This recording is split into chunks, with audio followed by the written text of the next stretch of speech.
Alors, bonjour à tous, mesdames et messieurs. C'est vraiment un plaisir pour moi d'être ici parmi vous pour fêter, célébrer Fresnel. Dans cette session qui aborde la théorie de la lumière et des aspects techniques liés à Augustin Fresnel et à son travail, nous allons avoir des interventions. Nous avons 3 ou 4 intervenants. C'est 4 intervenants remarquables, 3 professeurs et un intervenant qui n'est pas professeur, mais qui est certainement un grand connaisseur des thèmes de la lumière et de l'optique du point de vue pratique, du point de vue industriel. Donc, dans l'application, dans la mise en application dans le monde réel de ce que Fresnel a trouvé. Alors, notre premier intervenant est le professeur Bernard Mette, qui est professeur émérite à l'université de Lille en histoire et épistémologie de la physique. Donc un véritable historien. C'est également le fondateur et premier directeur du Forum des sciences ici en France. Et il a remporté un certain nombre de prix scientifiques au fil des ans et il a publié aussi de nombreux livres, de nombreux ouvrages sur l'histoire de l'arc-en-ciel, l'histoire des cristaux, l'histoire de la lumière jusqu'au photon, ainsi que l'histoire des images du monde jusqu'à Stephen Hawking. Donc, c'est vraiment un véritable historien que nous avons ici. Alors, professeur Mette, à vous.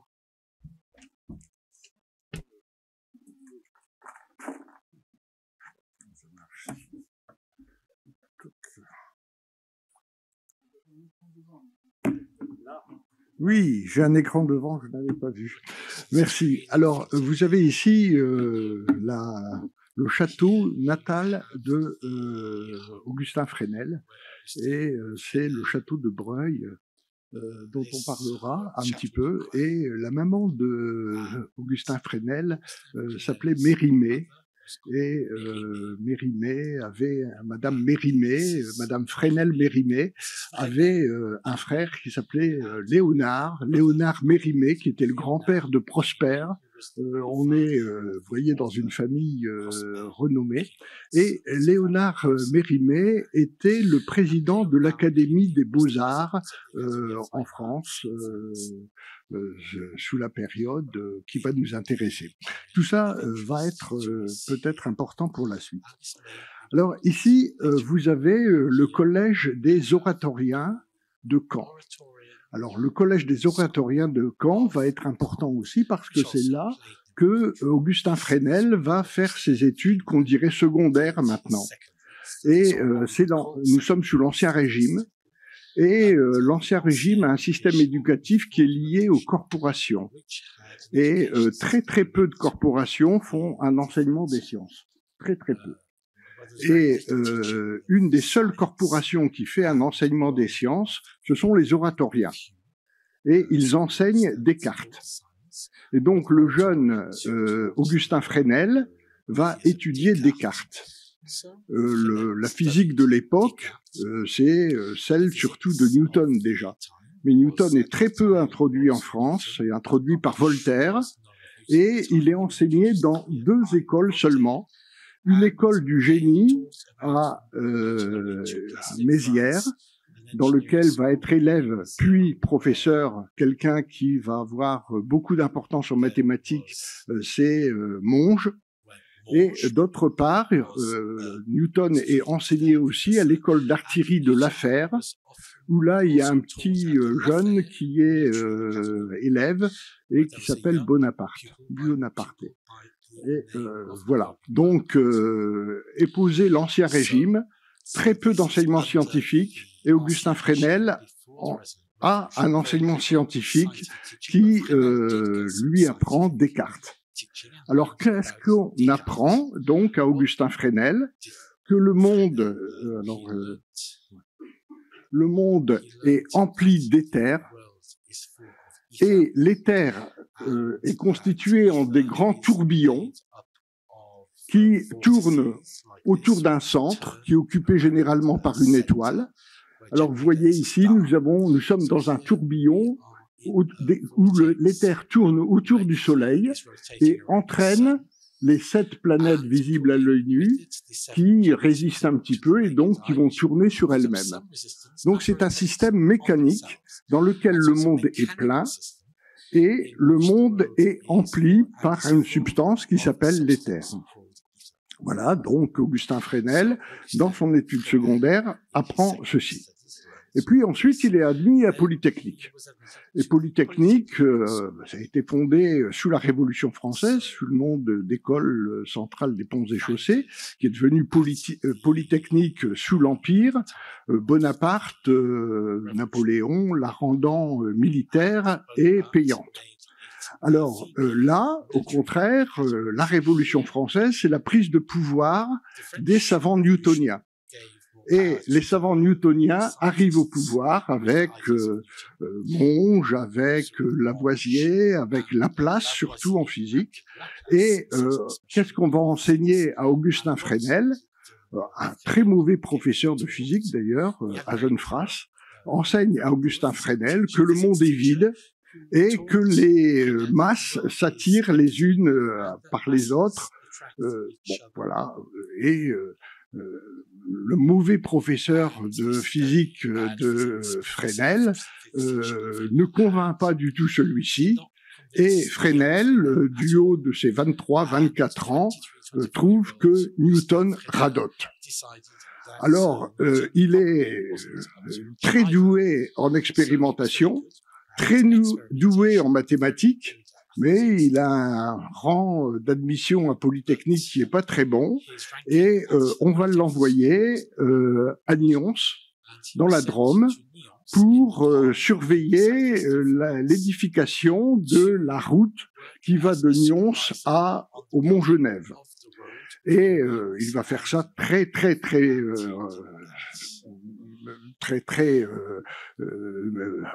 avec beaucoup d'aptitude, en surveillant les comptes, en surveillant les travaux, en dirigeant les travaux, mais il est tuberculeux déjà, il n'a pas de copains ni de copines, il est à Nyons, loin de son Normandie natale, il s'ennuie, et donc il passe presque tout le temps libre qu'il a à écrire des rêveries.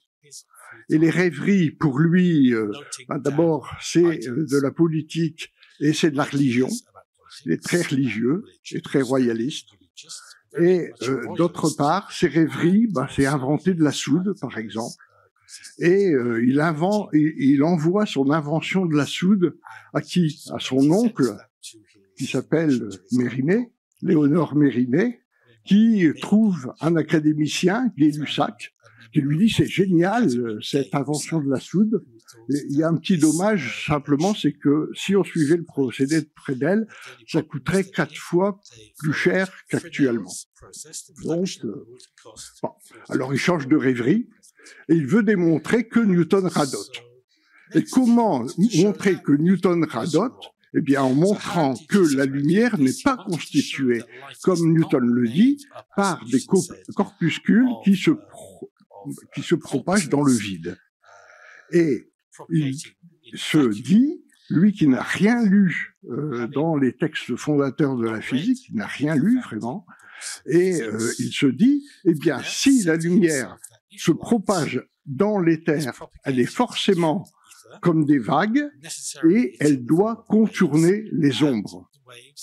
Et donc, il a l'idée de regarder comment se comporte l'ombre d'un cheveu avec une source ponctuelle, c'est-à-dire il prend du miel, il le met dans un petit trou, il éclaire ça, et ça fait une source ponctuelle. Et qu'est-ce qu'il voit? Eh bien, voici les premiers dessins que Fresnel envoie à son oncle Léonard Mérimée, et que effectivement, eh bien, on a des successions d'intensité lumineuse et de parties sombres qui sont à l'intérieur et à l'extérieur de l'ombre géométrique. Donc il est tout content parce que il croit avoir démontré que la lumière contourne les ombres. Il écrit ça à Léonard Mérimée, qui le passe à un académicien qui s'appelle François Arago. Et François Arago, immédiatement, écrit à Fresnel, vous êtes en train de faire une révolution dans la physique, une révolution dans la science, continuez à faire cela. Or, Fresnel va d'autant plus continuer que nous sommes en 1814. Et en 1814, qu'est-ce qu'il y a? Eh bien, Napoléon fait les adieux de Fontainebleau et va à l'île d'Elbe. Et Augustin Fresnel applaudit à la restauration des Bourbons. Peu de temps après, Napoléon revient et Fresnel, réformé parce que tuberculeux, va voir le préfet en disant « Je veux m'engager contre le tyran ». Et le préfet lui dit « Mais vous n'êtes pas obligé, jeune homme, on ne vous force pas. »« Si, je m'engage contre le tyran. » Bon, il va à l'armée, et l'armée est commandée par le maréchal Ney, qui tombe dans les bras de Napoléon. Et Fresnel ne veut absolument pas et continue à se porter. Il faillit se faire lyncher à Nyons et on va l'exiler, le mettre au calme chez sa mère, à Mathieu, et comme ça il va pouvoir se garer. C'est le ministre de l'Intérieur qui vient le chercher pour le conduire à Paris où il rencontre Arago. Et Arago lui dit lisez Huygens, lisez Newton, lisez. Bon, Fresnel ne lit pas l'anglais, donc il ne lit rien du tout et il va chez sa mère à Mathieu.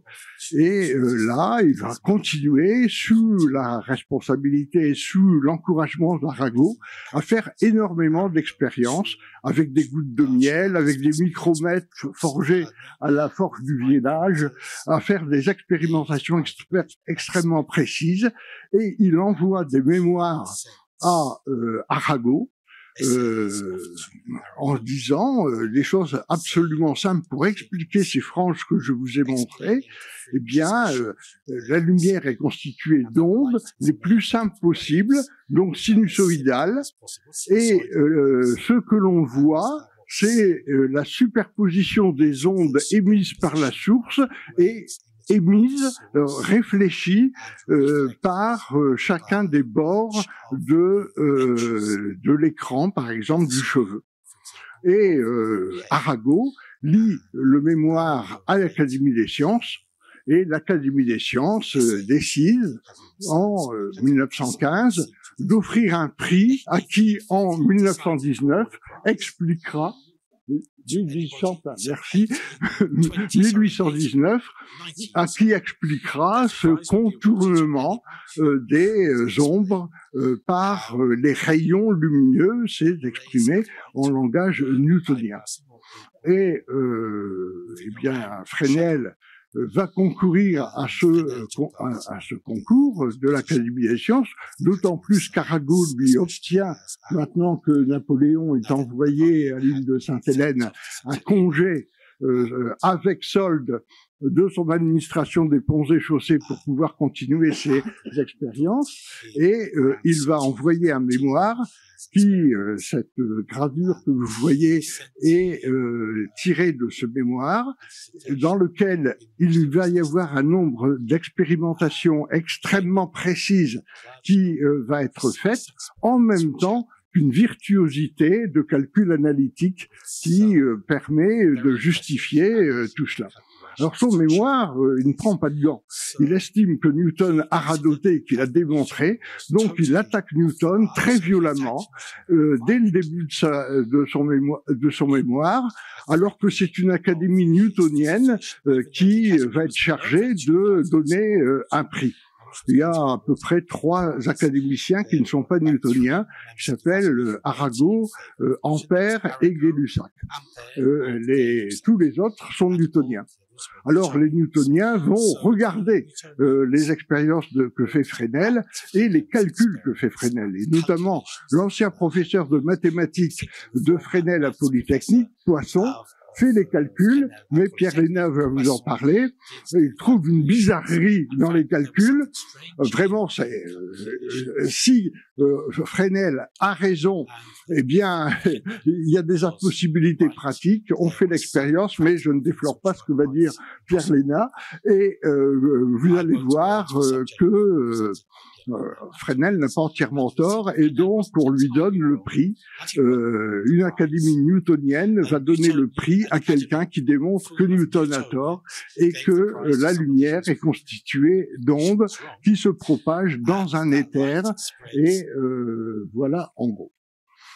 Alors, dans cette publication de Fresnel, il y a une chose qui n'est pas expliquée, c'est ce qu'on appelle la polarisation de la lumière. Qu'est-ce que c'est que la polarisation de la lumière? Ça a été expliqué par Malus peu de temps avant, mais ça avait été découvert par Christian Huygens en 1692. Voilà des schémas de Huygens de 1692. Eh bien, quand de la lumière arrive dans un cristal, presque tous les cristaux la dédoublent, ce qu'on appelle la double réfraction. Vous mettez un deuxième cristal et on le tourne sur lui-même. Ça fait généralement 4 rayons, sauf dans certaines positions où le rayon n'est plus dédoublé. Ça, Huygens dit « je n'y comprends rien ». Et Malus va expliquer ça par des corpuscules qui sont orientés par des réflexions et par des réfractions. Et ça, ce n'est pas expliqué par Fresnel. Et il va passer son temps à faire des expériences sur la polarisation de la lumière. Et avec Arago, bien, il découvre, par exemple, la polarisation chromatique par les cristaux qui sont en lame mince, éclairés par des polariseurs et analyseurs ou parallèles ou croisés. Ça fait des belles couleurs qui permettent maintenant aux spectrographes de déterminer les minéraux présents dans les roches, leurs indices de réfraction et tout cela. Et ils font un tas de découvertes sur la polarisation, Fresnel et Arago, mais sans donner du tout d'explication. Jusqu'à ce que, en 1823, Fresnel dise, eh bien, il y a quelque chose qui est important. Jusqu'à présent, on a conçu la lumière comme ondulatoire analogue à du son.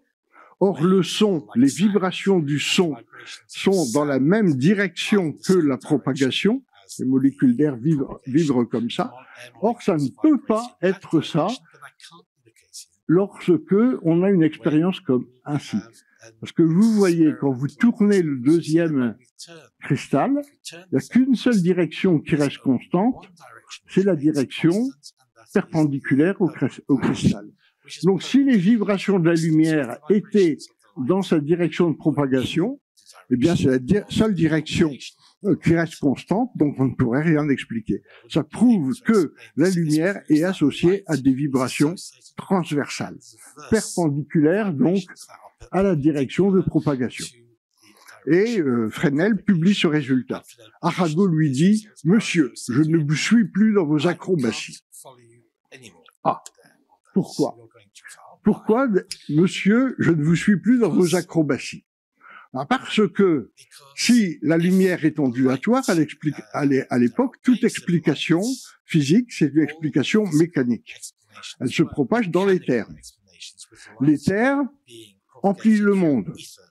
Et la Terre tourne dans l'éther, sans éprouver de résistance. Or, les vibrations longitudinales se propagent dans l'eau, dans l'air, dans l'éther. Les vibrations transversales ne peuvent mécaniquement se transmettre que dans de la gelée visqueuse.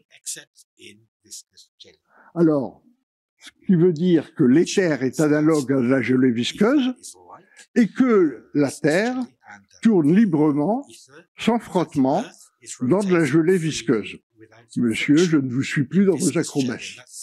Et on revoit Poisson arriver, et Poisson va se heurter très fort avec Fresnel en disant « Monsieur, mécaniquement, c'est totalement impossible ».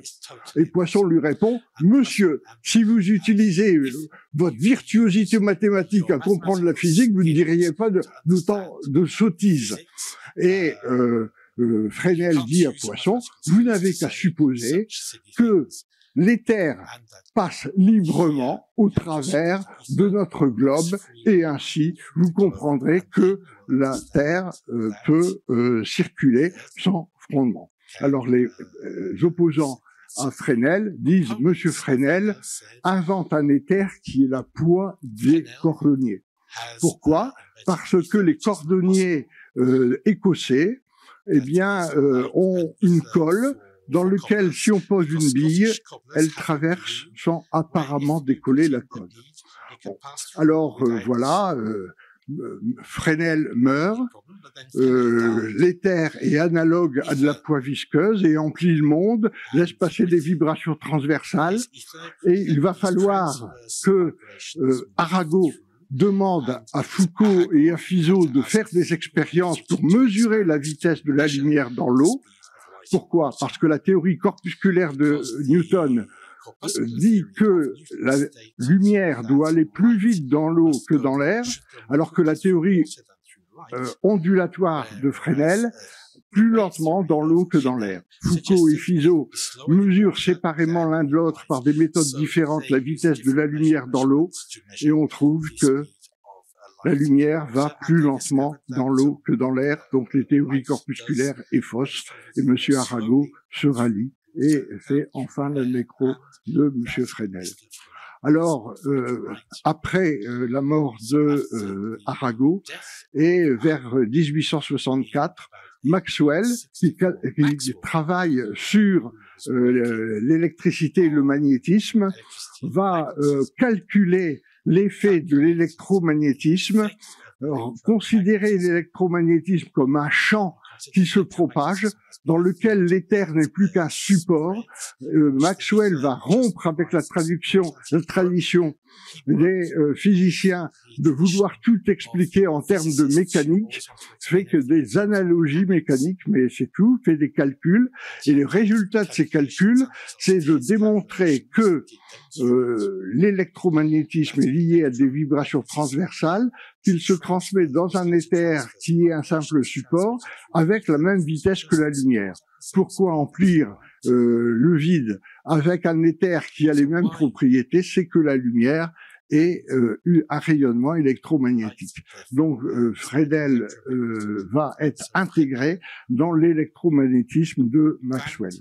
Et vers 1910, Louis de Broglie, qui est né au château de Broglie, évidemment, sont ses ancêtres, va unir la description de la lumière et de la matière, et pour le centenaire de la mort de Fresnel, il fait un discours qu'il termine par cette phrase « Jusqu'ici, on voulait faire rentrer l'optique dans l'électromagnétisme.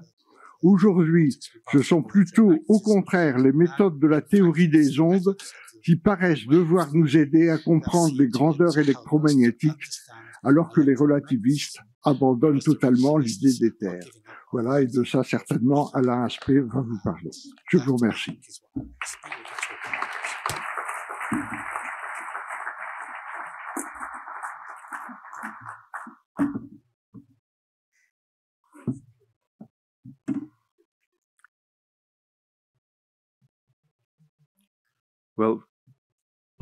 Alors, merci. Merci beaucoup, professeur. Je vous ai dit que c'était un professeur et un historien. C'est un professeur, un historien passionné, passionnant. J'ai adoré cette présentation. Tous les noms que vous avez mentionnés, Newton, les autres scientifiques, nous les connaissons toujours aujourd'hui. C'était une communauté scientifique de cerveaux exceptionnels à l'époque. Et je pense aussi que votre intervention a révélé que Fresnel, c'est pas juste du verre, un prisme, c'est une compréhension de la physique. Ah, c'est moi, ok. Ah, voici le nom de l'intervenant suivant, je pense.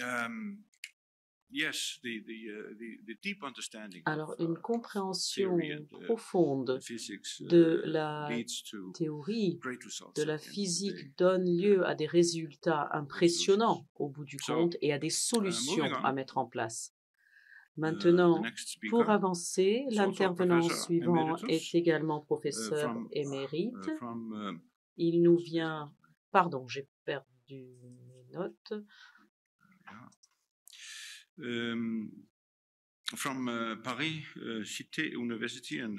Donc l'université de Paris, l'observatoire de Paris, et j'ai pris ceci sur Wikipédia, donc j'espère avoir les bonnes informations. Donc si j'ai les bonnes informations, professeur, le professeur Lena est astrophysicien. Ah, vous voilà, professeur. Et a travaillé énormément sur l'évolution de l'infrarouge, l'astronomie infrarouge, le regard vers l'espace, le télescope européen. Et le professeur Lena va nous parler du point brillant de Fresnel, qui est un phénomène découvert par Fresnel au début du 19e siècle. Et maintenant, on se pose la question, mais de quoi s'agit-il? Quel est ce point brillant? Et à vous, professeur.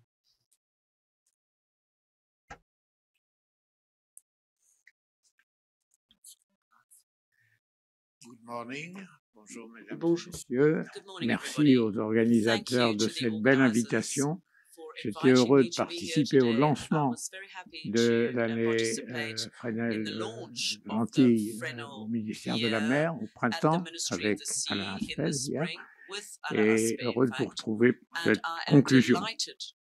Ma contribution va être brève pour nous préparer à cet immense panorama sur la théorie de la lumière qui sera dessiné ensuite par Alain Aspect, et je vais prendre un petit moment d'histoire et de sa prolongation aujourd'hui, cette affaire de point brillant. Dès son plus jeune âge, Augustin Fresnel est un enfant qui n'est pas brillant à l'école, mais qui a des qualités d'imagination et expérimentale extraordinaires. Et pour quelqu'un qui a contribué à notre programme La main à la pâte, que les enfants de Cordoue ont illustré si bien tout à l'heure, c'est évidemment intéressant de mettre en avant qu'un enfant qu'on encourage, ses camarades de collège, quand il avait 9 ans, disaient que c'était un homme de génie. Il avait plus de lucidité que certains de ses professeurs. Donc il est né à Broglie, en Normandie, donc le château de la famille de Broglie, en 1788, fait ses études, comme Bernard Mette nous l'a rappelé, à l'école polytechnique, et il a ses 3 professeurs, qui sont Monge, Poisson, que nous allons retrouver, et Legendre, des mathématiciens, pour les 3 absolument exceptionnels. Il va être nommé en service ordinaire ou presque ordinaire, comme les polytechniciens de l'époque, et puis arrivent les 100 jours et la Restauration. Il s'ennuie beaucoup dans ses fonctions. Arago, dans le discours magnifique qu'il prononcera à l'occasion du centenaire de la naissance en 1927, et j'espère qu'en 2027, avec vous, nous pourrons célébrer le bicentenaire de la mort de Fresnel. Il rappelle qu'il passe son temps à faire des petits passages de voûte, à chercher dans sa circonscription des bancs de cailloux, à exécuter ça et là un ponceau sur des canaux d'irrigation. Donc il s'ennuie, et le message qu'il écrit à son oncle: je trouve rien de si pénible que d'avoir à mener des hommes, et j'avoue que je n'y entends rien du tout. Néanmoins, et Arago le dira magnifiquement dans son discours d'hommage après la mort de Fresnel, c'est un homme qui est d'une rigueur professionnelle, quelle que soit la simplicité et l'ennui de la tâche, absolument exceptionnel. Bernard nous a raconté comment il arrive à travailler pendant cette période et comment il publie ce premier mémoire sur la diffraction de la lumière. Les archives de Fresnel, ces mémoires se trouvent à l'Académie des sciences et j'ai éprouvé, comme vous sans doute, une grande émotion à les feuilleter, y compris d'ailleurs ces cahiers d'expérience dans lesquels il prenait ses notes. Il s'attaque à cette problématique de la lumière et vous avez les deux propositions, onde ou corpuscule. Huygens a été relayé par le jeune Jung qui en 1802 montre par une expérience d'interférence, le mot interférence que nous utilisons tous les jours aujourd'hui vient de Jung, mais Fresnel ne connaît pas le travail de Jung, ce sera sa rencontre avec Arago qui le lui fera connaître et probablement il le lira néanmoins malgré son anglais imparfait. Voilà, alors ce mémoire, on en a dit tout ce qu'elle attirait comme attention et il va se présenter au concours. Le sujet proposé est très explicite, étudier le phénomène par des expériences précises, le phénomène de diffraction, et conclure de ces phénomènes par des inductions mathématiques, ce que Jung, 20 ans plus tôt, n'avait pas fait, les mouvements des rayons dans leur passage près des corps. Vous voyez, la formulation du sujet de concours par rapport à la problématique newtonien, pas newtonien, est tout à fait prudente. Alors, ce mémoire va mettre en évidence une conséquence de la diffraction de la lumière que je détaille un peu puisqu'il s'agit de ce fameux tache brillante de Fresnel. En fait, elle porte aujourd'hui un nom qui pourrait être la tache de Maraldi, Fresnel, Arago, Poisson. Alors, suivant la littérature, vous lui trouvez un ou plusieurs de ces noms. Pourquoi? Eh bien, parce qu'il y a une filiation, comme souvent en physique, en sciences. Filippo Maraldi était le neveu de Jean-Baptiste Cassini, très grand astronome à Bologne, que Colbert, donc Louis XIV, avait appelé à Paris pour prendre en 1666 la direction du tout nouvel observatoire de Paris que Colbert avait fait construire. Cassini est donc le directeur et il appelle son neveu, qui a déjà une compétence scientifique, pour venir à Paris. Ce neveu devient astronome à l'Observatoire de Paris, fera toute sa carrière à Paris, fait beaucoup d'observations intéressantes, découvre 2 comètes, enfin, je passe, mais en 1723, s'intéressant à la lumière, il voit un étrange phénomène qu'il va décrire, mais qui va être oublié pendant pratiquement un siècle. Il éclaire un écran possédant un trou avec la lumière du soleil, et sur l'alignement du faisceau passé par le trou, exactement, il place un masque circulaire, un casque. Et sur un écran situé derrière le masque, et parfaitement aligné, il voit au centre de l'ombre du masque, évidente, un point brillant. Il ne comprend pas ce qui se passe, il le décrit et l'affaire en reste là. Jusqu'à ce que Augustin Fresnel, ayant répondu à ce concours de l'Académie, donne dans le mémoire une théorie complète de la diffraction avec, comme le demandait le sujet du concours, un argumentaire mathématique, ce que ni Maraldi, évidemment, ni Jung n'avaient. Et Poisson, excellent mathématicien et membre du jury du concours, dit, mais voilà, ce jeune homme a l'air de bien manipuler les mathématiques, eh bien, je vais calculer l'ombre d'un disque circulaire et je constate le résultat du calcul me dit que, c'est la figure en haut à droite, autour de l'ombre, il y a des franges de diffraction, ce qui n'est pas vraiment surprenant puisque les franges de diffraction d'un cheveu ou d'une fente apparaissait clairement et bien analysé dans le mémoire de Fresnel, mais au centre de l'écran, un point brillant. Alors ça, c'est totalement absurde. Et évidemment, ça fait beaucoup rire les newtoniens qui disent, bien sûr, il n'y a pas de corpuscule qui peut arriver au centre. Donc, Fresnel a tort. Et Arago a une réaction de véritable scientifique, physicien, alors que lui-même est plutôt newtonien dans sa conception de la lumière. Et nous avons vu qu'il faudra du temps pour se rallier intégralement jusqu'à la mesure de la vitesse par Foucault et Fizeau. Arago dit « faisons l'expérience ». Donc, vous voyez, elle est relativement simple.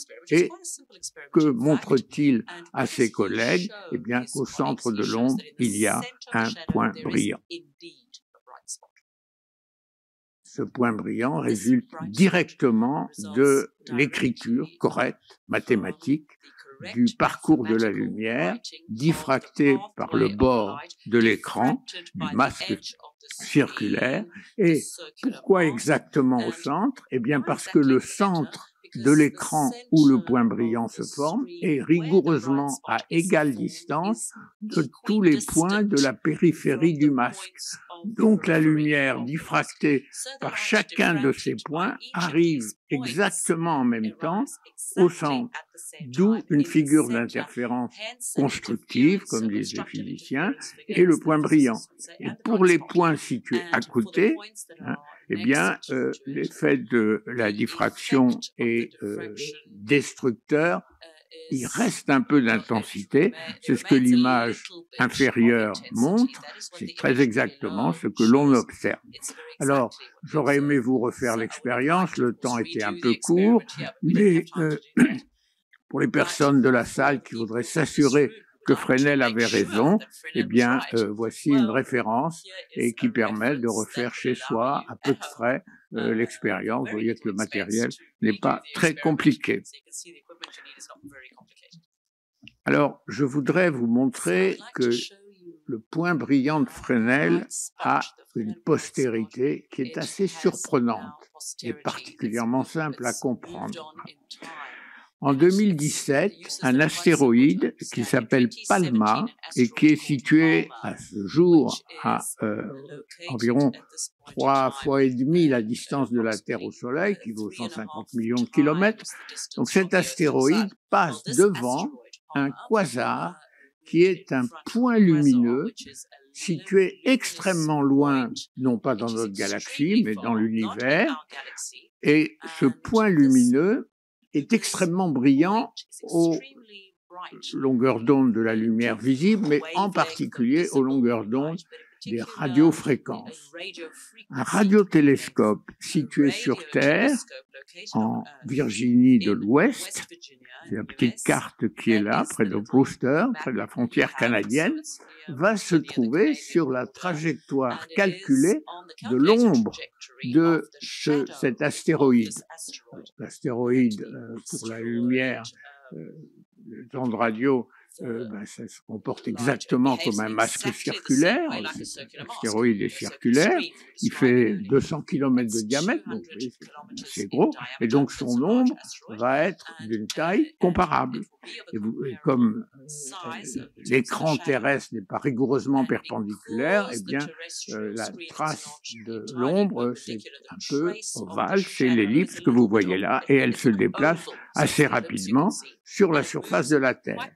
Bon, eh bien, il suffit de mesurer cette ombre et l'expérience a permis, en 2017, donc, de montrer la forme de l'intensité lumineuse que vous avez ici avec le point brillant de Fresnel obtenu dans une configuration que Maraldi n'aurait évidemment pas pu imaginer.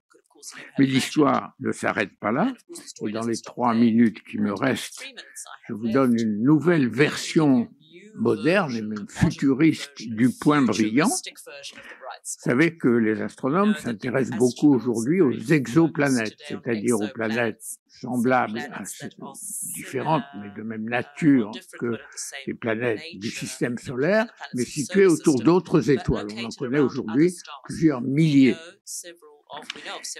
Le problème de l'observation de ces objets est qu'ils sont très proches d'une étoile qui est beaucoup plus brillante, et beaucoup plus, ça veut dire entre 1 million et 1 milliard de fois plus brillante que la planète. Donc la difficulté d'observer, de caractériser les propriétés de ces exoplanètes est considérable. Elle suscite beaucoup d'intérêt des opticiens, de la construction d'instruments.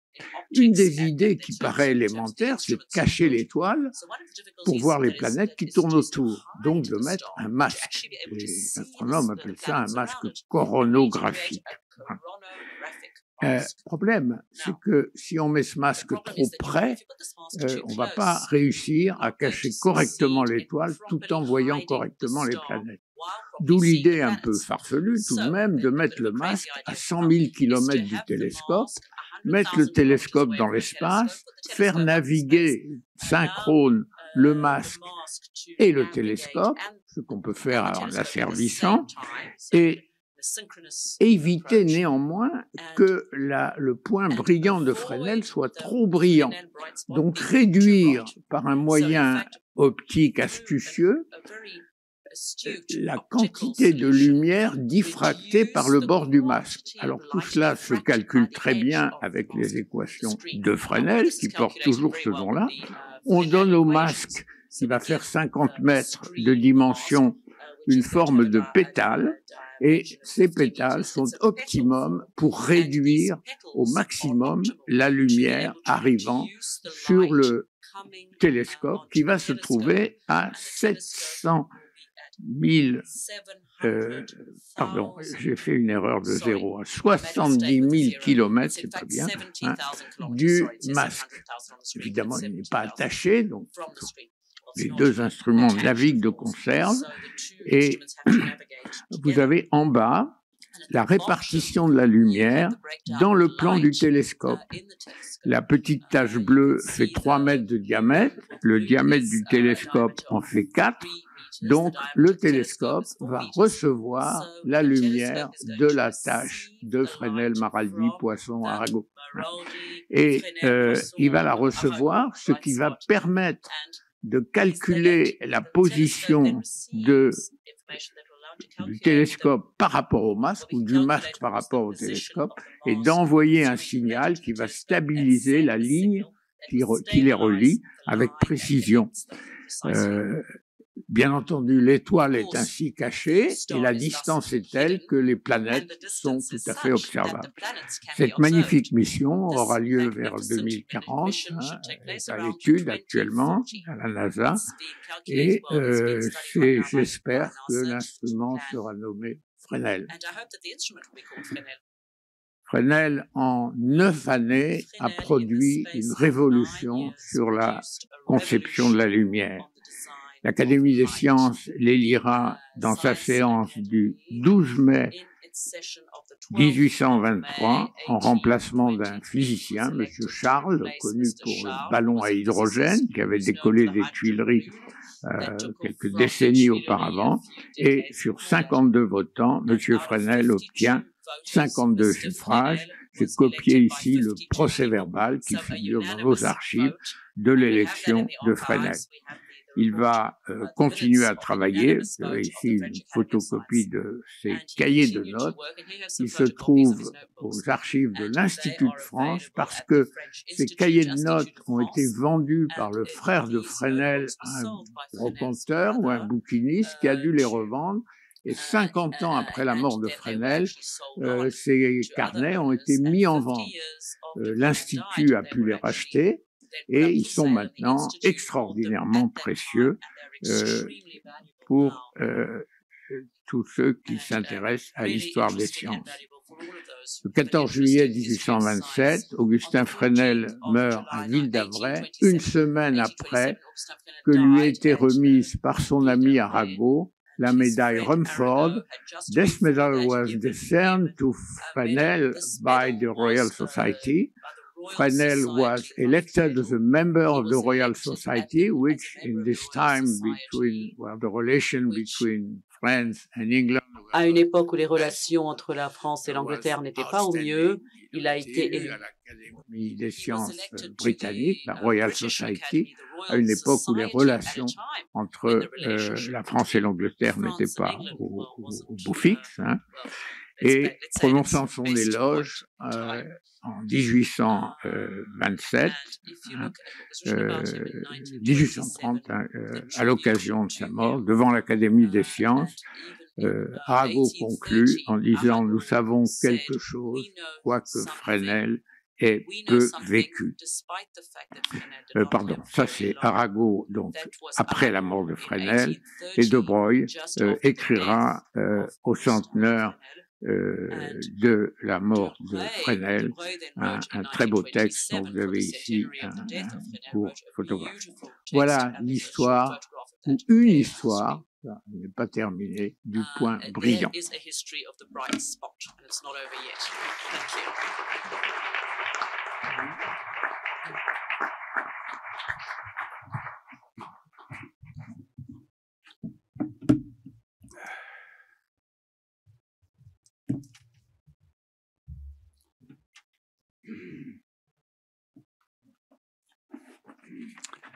Okay. Thank you very much. Merci beaucoup. Merci beaucoup, professeur.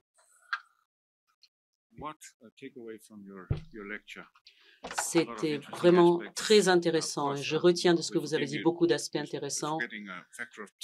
On vous pardonne bien sûr d'avoir oublié d'avoir eu la dizaine mal exprimée parce qu'entre 70 000 et 700 000, vous êtes tout à fait pardonné. Et une des choses que j'ai pu remarquer, c'est l'importance des mentors. Son oncle, il écrit à son oncle, il est encouragé par son oncle et par d'autres scientifiques qui lui disent « Vas-y jeune homme, crois en toi ». Et c'est ça qui a fait sa grandeur. Bien sûr, sa propre intelligence, mais aussi l'enthousiasme des autres qui ont été, et cet enthousiasme a été moteur pour lui. Et ce que faisait Fresnel, ça a pu atteindre une importance beaucoup plus large, beaucoup plus vaste que ce à quoi on pouvait s'attendre. Le prochain intervenant est le professeur Alain Aspect, qui est professeur à l'Institut d'optique à l'Université Paris-Saclay.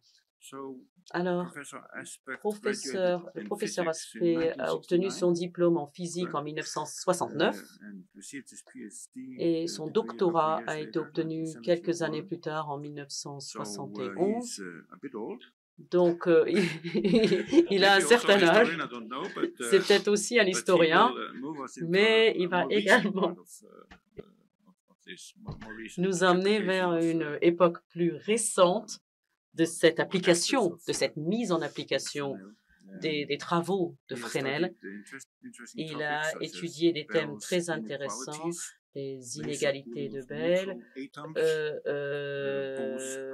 le refroidissement laser, le paradoxe Einstein-Podolsky-Rosen, et clairement ce dont il parle, quand on parle de physique quantique, il sait de quoi il parle, et c'est pour ça qu'il va nous parler de Fresnel, de physique quantique. Donc, professeur, à vous.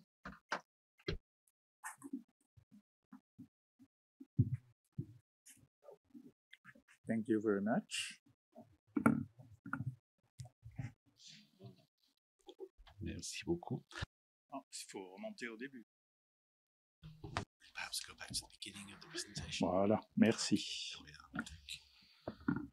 Yes, when I was invited, thank you for the invitation. When I was invited here, I was aware that most of the audience. J'étais au courant que la je parle en anglais ou en français?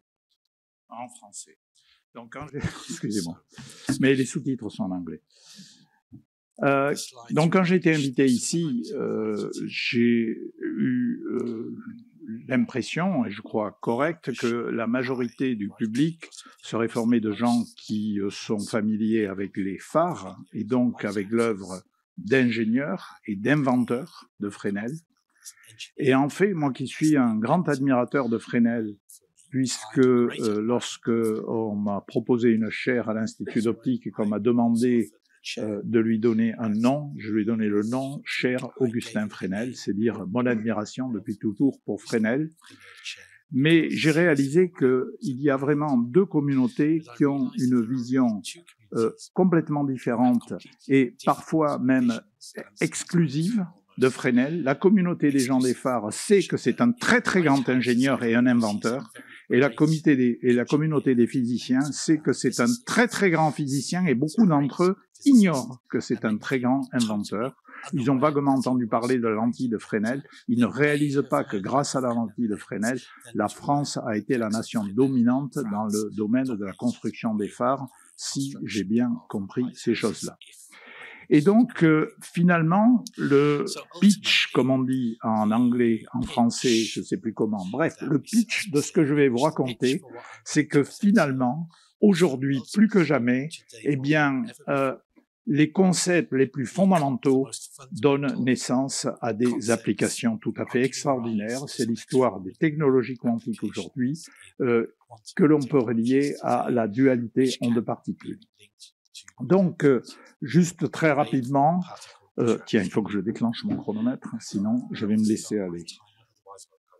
Je déclenche mon chronomètre, si vous permettez. Voilà. Donc déjà, vous avez vu, j'ai volé 2-3 minutes. C'est un truc. Donc très rapidement, la lumière à travers les âges, à l'époque des Égyptiens, vous voyez le soleil qui envoie des fleurs multicolores. On pourrait dire que c'est un ancêtre de la théorie corpusculaire de Newton, avec des particules qui ont diverses couleurs. On saute rapidement au Moyen-Âge, et au Moyen-Âge, c'est ce qu'on appellerait aujourd'hui l'innovation, les innovateurs. C'est-à-dire au Moyen-Âge, ce qui les intéresse, c'est l'ingénierie. Et en particulier, ils inventent un petit objet qui est essentiel pour un certain nombre d'entre nous. Vous savez, arrivé à un certain âge, heureusement qu'on a des lunettes. Et vous voyez, au Moyen-Âge, ils ont inventé les lunettes. Et puis, comme ils ont inventé les lentilles, eh bien, il y a des gens géniaux qui découvrent qu'en mettant des lentilles les unes derrière les autres, on peut observer l'infiniment petit, ça c'est le microscope, ou on peut observer l'infiniment grand, c'est la lunette de Galilée, avec tout ce qui vient derrière. Au XVIIe siècle, on revient à des questions fondamentales, des questions conceptuelles, et donc c'est le fameux débat entre Newton et Huygens. Newton plaide pour une théorie corpusculaire, Huygens pour une théorie ondulatoire, et Newton bat Huygens à plate couture, non pas parce qu'il a raison, mais par un argument d'autorité. Un argument d'autorité largement mérité, puisque Newton, l'un des plus grands savants de toute l'histoire de l'humanité, a l'idée de la loi de la gravitation universelle qui permet d'expliquer parfaitement le mouvement des planètes, ce qui était quand même un problème majeur à résoudre, dont le prestige de Newton ne fait aucun doute, mais il en profite pour écrabouiller, si j'ose dire, ce pauvre Huygens, qui va être relégué dans ceux qui n'ont rien compris alors que sa théorie était excellente. 19e siècle, comme on vient de l'entendre, ça, le triomphe des ondes avec deux savants immenses. L'un, Young, en Angleterre, qui est ce qu'on appelle un polymathe en anglais, c'est-à-dire un esprit universel qui touche à tout. Il a deux doigts d'arriver à déchiffrer les hiéroglyphes. C'est un médecin. Il comprend la vision trichrome des couleurs. C'est un esprit universel, et au passage, il découvre les interférences lumineuses et il en conclut de façon tout à fait correcte dont la lumière est une onde, mais il ne fait que toucher en passant. Et Fresnel, au contraire, est un monomaniaque. Lui, il ne s'intéresse qu'à la lumière. Enfin bon, pour l'essentiel, il ne s'intéresse qu'à la lumière, et lui, il va faire la théorie complète, j'insiste, après Pierre Léna. Aujourd'hui, quand on fait de l'optique ondulatoire, il n'y a rien à ajouter à la théorie de Fresnel, en particulier sur la biréfringence, les cristaux biréfringents dont on a entendu parler par le professeur Met. Il n'y a rien à ajouter quand vous faites de l'optique ondulatoire. La seule chose que Fresnel ne savait pas, et il ne pouvait pas le savoir, quelle était la nature de la vibration transverse. Il avait conclu correctement que la lumière est formée par une vibration transverse. La seule chose qu'il ne savait pas, c'était la nature, et cette nature, il a fallu attendre Maxwell en 1865, qui, découvrant dans ses équations une solution qui se propage à 300 000 km par seconde, conclut avec toute la litote dont sont capables les Britanniques, on ne peut pas s'empêcher de faire le lien entre les solutions de mes équations et la lumière, puisque la vitesse que je calcule, c'est celle qui est connue, qui est déjà connue à l'époque. Bref, en 1900, un certain nombre de physiciens pensent que la physique est complète, pas Kelvin, mais Michelson a un peu dit il ne reste plus qu'à mesurer avec de plus en plus de chiffres significatifs les choses. Kelvin, au contraire, que l'on voit ici, lui a identifié deux immenses nuages qu'il faudra, que pour les dissiper, il faudra vraiment remettre en cause nos conceptions de la physique. Il avait parfaitement raison, puisque les deux théories du début du XXe siècle qui vont permettre de dissiper les deux nuages de Kelvin, ce sont d'une part la relativité, d'autre part la physique quantique. Et donc, début du XXe siècle, avec Einstein en 1905, le modèle corpusculaire de la lumière, qui est celui qui avait été défendu par Newton, mais qui est vu sous une forme totalement différente et cette fois-ci fructueuse, car il faut bien le dire, la théorie de Newton n'était pas fructueuse, de la lumière n'était pas fructueuse du tout. Avec Einstein, on a une nouvelle théorie corpusculaire de la lumière. Einstein fait l'hypothèse que la lumière, ce sont des particules dont il exprime l'énergie et la quantité de mouvement en fonction de la fréquence de l'onde. Personne ne le croit, jusqu'à ce qu'en 1915, le grand physicien Millikan, qui a par ailleurs mesuré la charge de l'électron, comme il le dit lui-même dans ses mémoires, il s'embarque dans une série d'expériences destinées à montrer qu'Einstein a tort. Et il prouve qu'Einstein a raison. C'est un excellent expérimentateur, il est parfaitement honnête, il prouve qu'Einstein a raison, et le prix Nobel sera donné à Einstein en 1922 pour, je crois que c'est le prix 1921 distribué en 1922, pour la théorie de la lumière et le corpuscule de la lumière, Lichtquantum. Donc, de plus en plus d'évidence avec l'expérience de Compton, etc., que la lumière est formée de particules, mais Einstein s'est posé dès 1909, probablement il se l'est posé avant, mais en 1909, il a répondu à une question qui était évidente, d'accord, la lumière est formée de corpuscules, mais Young et Fresnel, c'était pas des imbéciles. Leur théorie était excellente. Et eux, ils avaient prouvé que la lumière était une onde. Comment réconcilier les deux? En 1909, Einstein prononce une conférence à la Société allemande de physique où il énonce les idées fondamentales de la dualité onde-particules.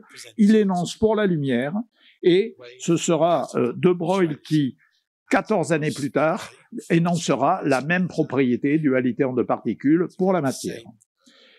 Donc, la dualité onde-particules, je vais passer rapidement là-dessus, mais pour les physiciens, il faut se rendre compte que la formule que j'ai écrite ici, qu'Einstein écrit dans sa conférence de 1909, c'est une formule extraordinaire qui montre effectivement, en calculant les fluctuations du rayonnement thermique, ça montre que la lumière, effectivement, a à la fois un aspect corpusculaire et un aspect ondulatoire. Je continue parce que sinon, je n'aurai pas le temps de vous raconter tout ce que je veux dire.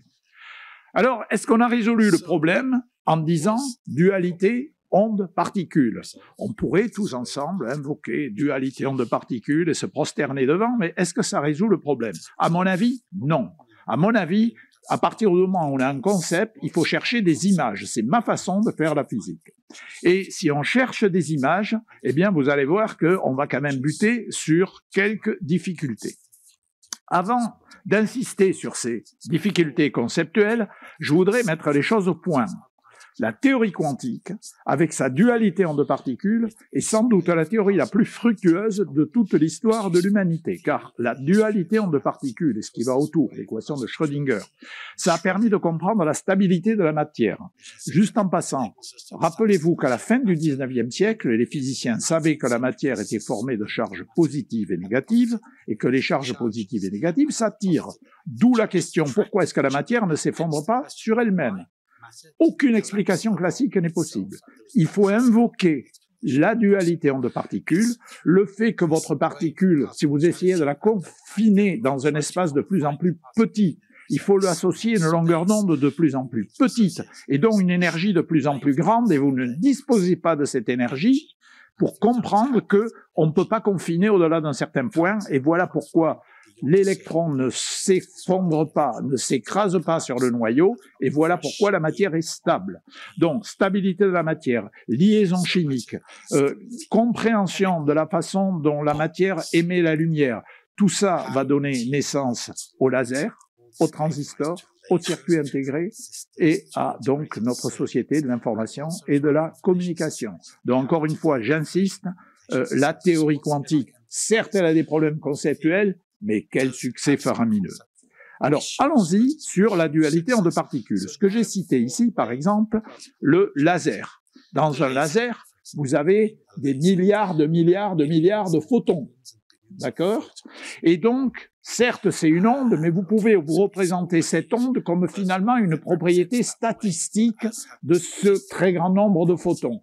De même, quand vous avez un courant électrique qui passe dans un transistor, etc., ce sont encore une fois des milliards d'électrons qui passent, et vous pouvez vous dire, l'aspect ondulatoire, c'est une représentation statistique de ce grand ensemble. Et on peut donc se poser la question, est-ce que cette dualité en deux particules, on va pouvoir l'observer au niveau de la particule unique? Et donc, c'est à ce problème que nous nous sommes attaqués avec Philippe Grangier dans la thèse de Philippe Grangier. Alors, juste une petite rectification.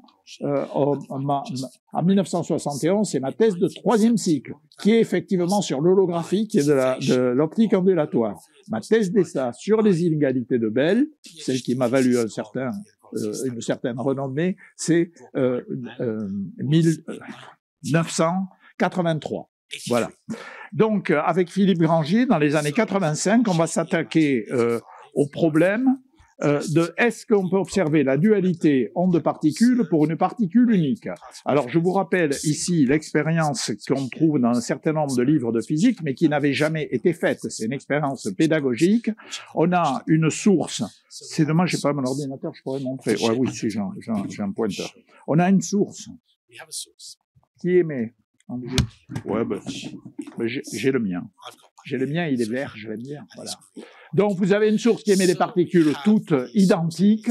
On met deux trous. Et ce que nous raconte cette expérience, c'est que si on déplace le détecteur ici, on observe une modulation de la probabilité de présence. Il y a des endroits où on a beaucoup de particules qui arrivent, clic, clic, clic, clic, au détecteur, et d'autres endroits où il n'y a rien du tout.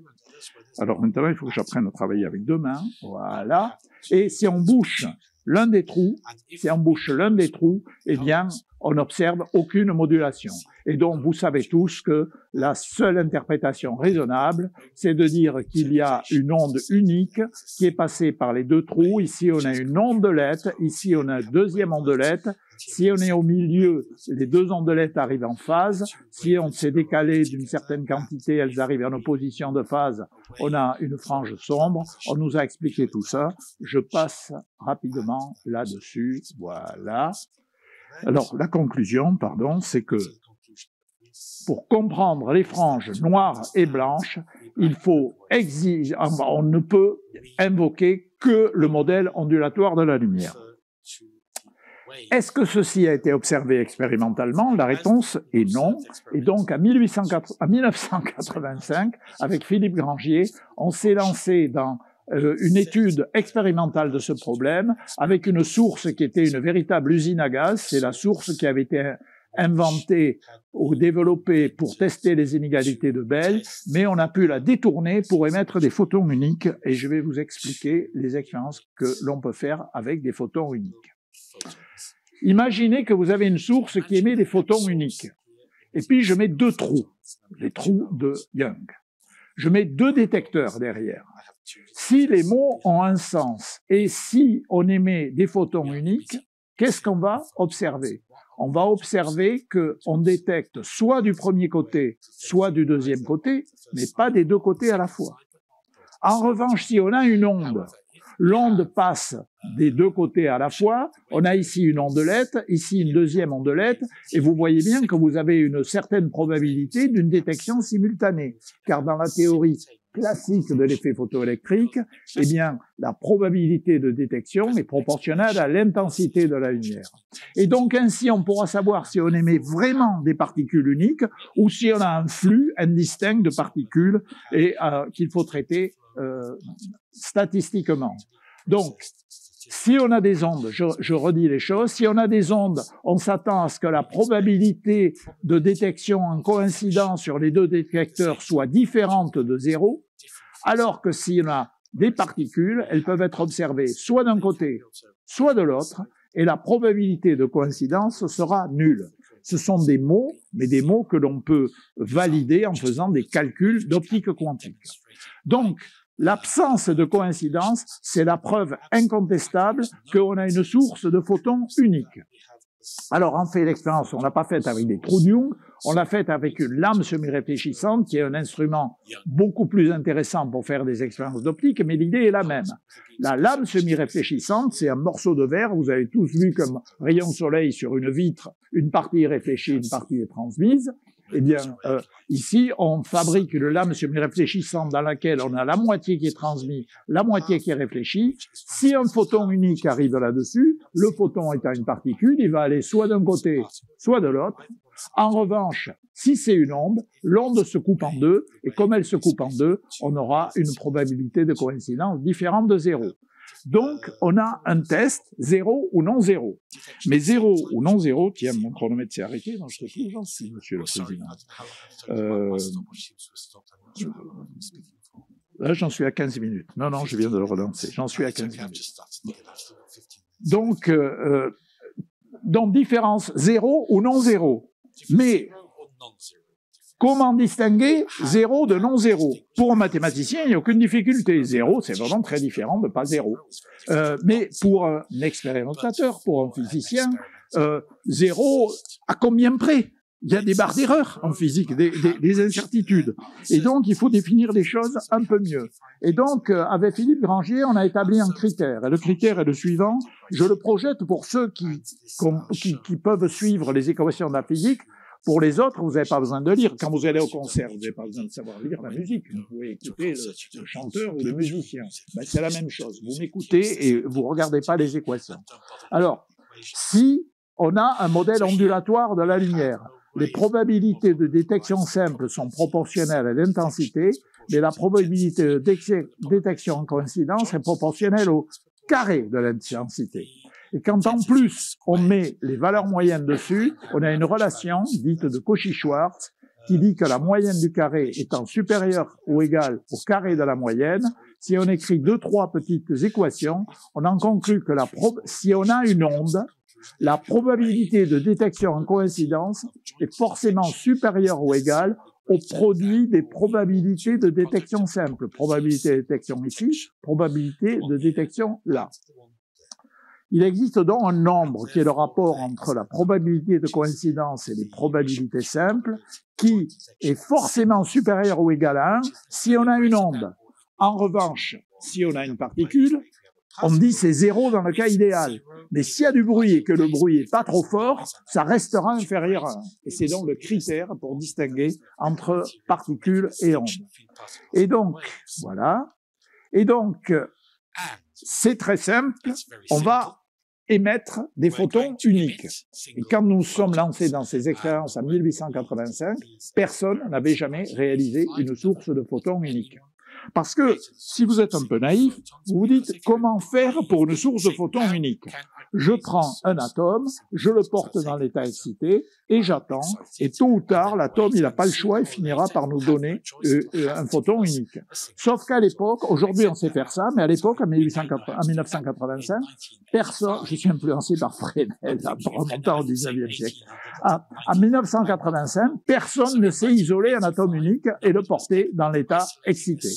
Et donc, on a eu une idée avec Philippe Grangier. On avait, pour tester les inégalités de Bell, j'avais développé cette source dans laquelle 2 photons sont émis en cascade, c'est-à-dire l'un après l'autre. Vert-violet, vert-violet, vert-violet. Et alors, c'est vraiment un rythme très décalé comme ça, parce que entre les 2 photons vert et violet, il y a 5 nanosecondes, tandis qu'en moyenne, il y a un atome qui émet toutes les 1000 nanosecondes. Donc c'est vraiment vert-violet et puis un grand silence. enfin silence, un grand blanc, vert violet et puis plus rien. Et donc l'idée a été de dire si au moment où on observe le photon vert, on observe dans les quelques nanosecondes qui suivent, on aura un photon et un seul. On ne peut pas en avoir un deuxième. Et donc c'est ainsi qu'on a construit la première source de photons uniques. Et avec cette, alors c'était vraiment une usine à gaz. Et avec cette source, eh bien, on a fait l'expérience et on a trouvé que le nombre alpha était très inférieur à 1. Il valait pas exactement 0, mais ça on comprenait parce que il y a des bruits dans l'expérience qu'on appelle les courants d'obscurité des photomultiplicateurs. Et on a démontré un comportement corpusculaire incontestable. Alors avec ça, eh bien, on s'est posé la question, maintenant, ce photon unique, est-ce qu'il va interférer? Est-ce qu'il va interférer avec lui-même? Et pour ça, on construit un interféromètre dit de Mark-Zehnder, dans lequel on a la première lame semi-réfléchissante, donc jusque-là, tout est la même chose, mais ensuite, on met un miroir, un deuxième miroir, on recombine, et maintenant, si c'était une onde, ici, eh bien, la recombinaison ici, dépend des différences entre le chemin sur un trajet et sur le chemin de l'autre. Si les chemins sont exactement égaux, ça arrive en phase dans l'une des deux voies, dans celle-là, et en opposition de phase dans l'autre, parce qu'il y a une sombre histoire de facteur pi dans les réflexions sur la lame semi-réfléchissante. Je passe sur les détails.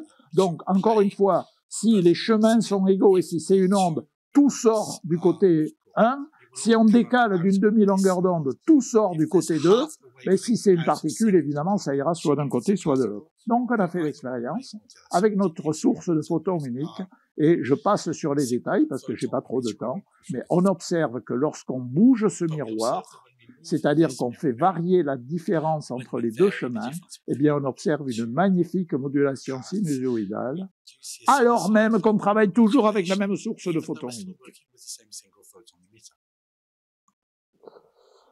L'expérience a été refaite de façon moderne, mais comme si j'avais eu mon ordinateur, je vous l'aurais montré, mais comme là on travaille en PDF, je ne peux pas vous le montrer. Aujourd'hui, vous voyez que ce qu'on appelait une usine à gaz dans notre expérience, 20 ans plus tard, on arrive à réaliser la recette de cuisine. C'est-à-dire on tartine une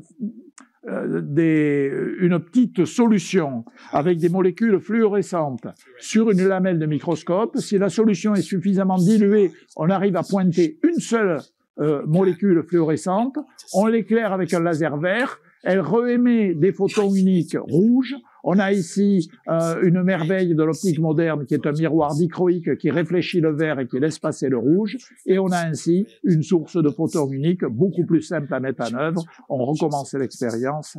J'aurais voulu vous le montrer, mais tant pis, on ne va pas le montrer. Voilà. Si, alors la seule chose que je voulais vous montrer, c'est que quand ils ont fait l'expérience, les jeunes gens, on n'est pas chauvin, mais Philippe Grangy et moi, on était un peu les parrains de l'expérience. On n'est pas chauvin, mais on les a convaincus, au lieu d'utiliser des trous de Young, d'utiliser les biprismes de Fresnel. J'espère que cette assemblée apprécie. Donc voilà comment a été faite l'expérience avec un biprisme de Fresnel. Bon, continuons. Donc, c'est là où je voudrais quand même vous couper un petit peu le souffle. Première expérience, on envoie nos soi-disant photons uniques là-dessus, et on détecte soit d'un côté, soit de l'autre, pas des deux côtés à la fois. Donc c'est vraiment une particule. Deuxième expérience, on envoie la même chose. Mais cette fois-ci, ça se comporte comme une onde, puisque quand on déplace ce miroir, on a une magnifique modulation de la probabilité de détection. J'insiste, c'est la même source qui émet les mêmes paquets d'ondes, si vous voulez les appeler ainsi. Donc, on a des images contradictoires. Et là, on est au cœur des problèmes conceptuels de la physique quantique. Et donc, bon, là, je vais sauter, parce que, où j'en suis du temps, il faut que je relance mon... Voilà, moi j'ai 22. Merci. Donc, moi j'ai 22. Donc, on va sauter l'expérience. En deux mots, Wheeler fait remarquer, parce que Bohr, la fameuse complémentarité de Bohr. Allez, je vais revenir, je vais vous faire quand même un minute. Voilà. Ce que Bohr aurait dit, mais écoutez, il n'y a pas de problème conceptuel, parce que dans la première expérience, vous posez la question « Es-tu une particule ?» et ça vous répond « Je suis une particule ». Et dans la deuxième expérience, vous posez la question « Es-tu une onde ?» et ça vous répond « Oui, je suis une onde ». Alors pourquoi je parle comme ça? Parce que Bohr, avec sa théorie de la complémentarité, ou plutôt sa philosophie de la complémentarité, dit les objets n'ont pas une réalité physique en eux-mêmes, les objets vont montrer un certain côté de leur réalité physique ou un autre côté de la réalité physique, suivant la question que vous posez. Et comme vous ne pouvez pas poser les deux questions à la fois, il faut bien comprendre, imaginez, on fera une analogie, imaginez un corps à 3 dimensions, quand je le regarde d'un côté, je vois une chose, quand je regarde de l'autre côté, je vois quelque chose de différent, eh bien c'est pareil, suivant la question que je pose, ou bien j'aurai le point de vue ondulatoire, ou bien j'aurai le point de vue corpusculaire. Et si on va jusqu'au bout, et il a presque écrit ça, bon, on se dit, donc c'est l'appareil de mesure lui-même qui crée le comportement. Et c'est là que Wheeler arrive, et Wheeler dit, mais attendez, imaginez que j'ai pas mis en place la deuxième partie de l'expérience. La première partie est identique. Donc quand le photon arrive ici, il ne sait pas encore quelle question on va lui poser. Et s'il ne sait pas quelle question on va lui poser, comment il fait pour décider soit d'aller d'un côté ou de l'autre, ou d'aller des deux côtés à la fois? C'est l'expérience à choix retardé de Wheeler. On a fait cette expérience, et on a été capable de faire cette expérience, et on a montré que, bien que au moment où le photon arrive, on n'a pas encore décidé entre les deux dispositifs, on a trouvé un moyen électronique d'introduire les dispositifs après l'arrivée du photon, et malgré tout, à chaque fois, ça se comporte soit comme une onde, soit comme une corpuscule, soit comme un corpuscule, suivant le dispositif qu'on a mis. Donc je vais avancer pour aller vers la fin. Hop, hop, hop. Donc voilà, tada, tada, papam, papam, voilà. Ça, c'était la façon dont Wheeler, qui était un théoricien, voyait l'expérience. Hein. Et il disait, là, on a des galaxies. Hein, Pierre Léna serait content de l'expérience à choix retardé de Wheeler. Il disait, on a plein de temps parce qu'il y a des galaxies. Bah, nous, on a réussi à le faire sur une distance de quelques dizaines de mètres parce qu'on travaille à la nanoseconde. Bon, alors donc la dualité en deux particules, une propriété essentielle. Le grand Feynman lui-même, dont certains d'entre vous ont peut-être entendu parler, a traité la dualité en deux particules d'un grand mystère de la physique quantique. Alors qu'est-ce que je dis à mes étudiants quand je renseigne ces choses-là aux étudiants? Je leur dis, premièrement, l'expérience nous force à l'accepter. Alors il n'y a pas à discuter. Dualité en deux particules, elle est validée par l'expérience. Néanmoins, si vous êtes trop malheureux, parce que il y a évidemment une espèce de contradiction conceptuelle, je peux vous faire quelques remarques qui, normalement, doivent vous apaiser. La première, et ça c'est parce que je viens de leur faire un cours d'optique quantique, je leur fais remarquer que le formalisme de l'optique quantique contient à l'intérieur les deux points de vue. Il n'y a pas besoin d'avoir d'un côté un modèle corpusculaire et de l'autre côté un modèle ondulatoire. Le formalisme de l'optique quantique est suffisamment sophistiqué pour comporter les deux points de vue. Alors ça, c'est quand même satisfaisant. Par ailleurs, la complémentarité de Bohr, c'est quand même intéressant. Le fait que vous êtes obligé de choisir soit le premier montage, soit le deuxième. Alors évidemment, le fait qu'il faille le choisir alors que c'est déjà parlé, eh ben ça nous parle d'une autre de mes spécialités qui est la non-localité quantique. C'est pas l'objet d'en parler aujourd'hui, mais c'est finalement relié à la non-localité quantique, le fait que même si on fait le choix retardé, la complémentarité de Bohr va s'adapter. Et c'est pour ça que je dis attention, la complémentarité de Bohr, il ne faut pas la comprendre d'une façon trop naïve. Dans les dernières minutes, je voudrais faire remarquer ou vous dire que se poser ces questions, eh bien, ça aboutit à des innovations et à des technologies quantiques. Et c'est là où je rejoins Augustin Fresnel. Augustin Fresnel qui à la fois avait fait une théorie qui conceptuellement était extraordinaire et qui par ailleurs a été un innovateur formidable. Alors, je vous le dis en deux mots, je vais vous parler de cryptographie quantique. Alors, la cryptographie quantique, c'est quoi? C'est deux amis, Alice et Bob, qui veulent communiquer entre eux sans que l'espion, qui s'appelle Eve, non pas par misogynie, mais parce que en anglais, celui qui écoute, qui espionne, s'appelle le eavesdropper. Donc, voilà le schéma habituel. Et donc, vous avez Alice et Bob qui veulent communiquer et Eve qui essaie d'intercepter le message. Et en deux mots, en jouant sur le fait que les photons que vous envoyez ici sont à la fois des photons uniques, c'est-à-dire dont le fait que vous pouvez les détecter une seule fois. Donc, l'espion qui est sur la ligne, s'il l'attrape, eh bien, il le détruit en quelque sorte. Mais mais il pourrait détecter le passage par ce qu'on appelle une mesure quantique non destructive sans le détruire. Alors, ce que Alice et Bob vont faire, c'est que Alice va utiliser le fait qu'il y a que ça peut se comporter en quelque sorte comme une onde. C'est vis-à-vis de la polarisation, mais peu importe. Le fait qu'on peut considérer ce photon soit comme une superposition en phase de deux polarisations perpendiculaires, ce qui fait une polarisation linéaire, soit comme une superposition en quadrature, ce qui fait que c'est une polarisation circulaire, et en basculant de l'un à l'autre. Donc, en utilisant le fait que le photon, c'est pas juste une particule toute bête, mais qu'il y a encore, que ça peut interférer avec soi-même en quelque sorte, eh bien, Alice et Bob vont pouvoir tromper l'espion, et l'espion n'arrivera pas à décoder leur code secret. Alors, c'est vraiment appliqué. Voilà une application. Vous pouvez même acheter un appareil commercial à la compagnie ID Quantique qui se trouve basée à Genève et que les Suisses ont utilisé pour une spécialité bien suisse, donc non pas le fromage, non pas le chocolat, mais la banque. Donc, pour communiquer, les banques qui tiennent au secret bancaire, eh bien, utilisent la cryptographie quantique. Ça, je crois que c'est un peu que de la pub, mais enfin, c'est vrai qu'ils mettent en œuvre de la... Alors non, ils l'ont utilisé, il faut être juste avec des Suisses, ils l'ont utilisé pour une autre application très suisse, la votation. Ils ont remonté des résultats d'élection entre le bureau du village et le bureau central avec de la cryptographie quantique. Bon, allez, je passe. Donc, vous voyez, aujourd'hui, on a un tas de choses, les technologies quantiques. Il y a une start-up qui s'appelle Candela, qui est dans l'orbite de l'université Paris-Saclay, qui fait les meilleures sources en photons au monde. Alors, vous voyez, ça, c'est des petits objets microscopiques, dont entre l'expérience qu'on avait avec Grangier, qui occupait une pleine pièce avec 3 lasers, un jet atomique, des enceintes à vide, etc. Vous voyez, ça, c'est toutes les merveilles des technologies modernes. Si vous voulez acheter une source photon unique, ce sont les meilleures sources de photons uniques au monde. Voilà, avec ça, on peut faire des technologies quantiques.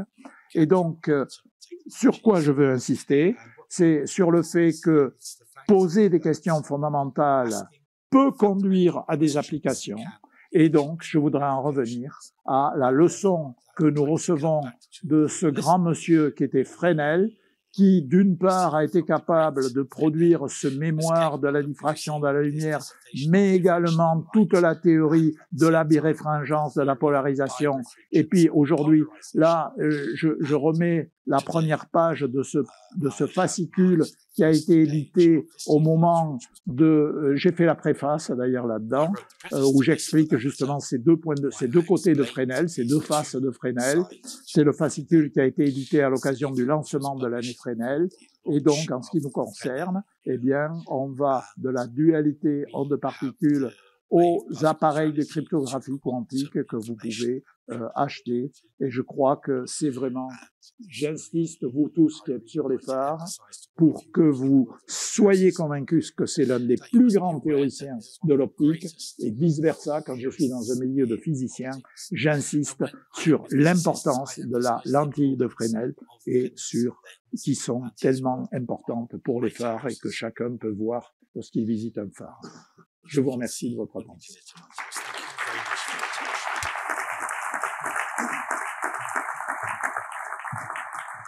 « 32 minutes. Ça va?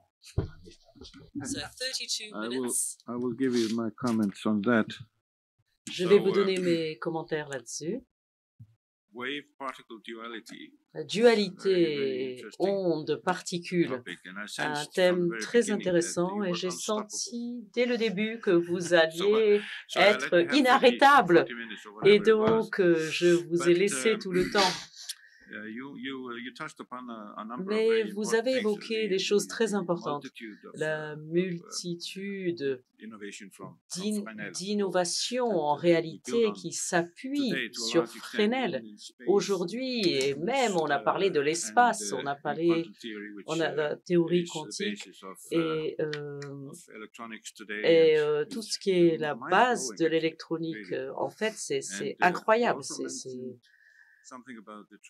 Et vous avez parlé de la fiabilité des sources également Parce que votre page sur Wikipédia disait ce que j'ai dit, mais en réalité, c'était pas vrai. Et il n'y avait pas de preuves mathématiques de ce que j'ai dit.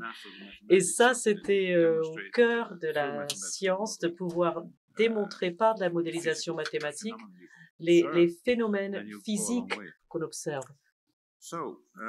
Maintenant, notre dernier intervenant de cette session, qui est Malcolm Nicholson, qui est notre ami et collègue depuis de nombreuses années, et c'est un professionnel expérimenté dans le domaine de la navigation maritime. Ça fait plus de 25 ans qu'il intervient dans ce domaine. Il a commencé au nord du Royaume-Uni, dans le Conseil des phares du Royaume-Uni. Ensuite, il est parti vers le sud du Royaume-Uni, au Trinity Lighthouse Service, donc pour le Royaume-Uni et l'Irlande. Et ensuite, pour une raison obscure, eh bien, il a choisi de déménager en Australie. Et il travaille pour une entreprise qui s'appelle Sealight. Et Sealight. Et qu'est-ce qu'il est aujourd'hui? Il est chef de produit monde aujourd'hui. Donc, il est en charge de développer des produits d'aide à la navigation maritime. Alors, Malcolm est devenu très tôt membre du comité ingénierie de l'AISM. Et il a été impliqué dans notre travail sur la lumière et la vision, la manière dont l'œil humain perçoit des feux rythmés. Et c'est à une façon où tout le monde dans le monde passait de lampes incandescentes à OLED. Et donc, on reparle du quantique. Et le modèle mathématique que nous avions de la manière dont l'œil percevait cette lumière était insuffisant pour cette nouvelle technologie. Et Malcolm va nous dire quelques mots sur la modification du modèle d'intensité effective d'ALAR. Donc, à vous, Malcolm.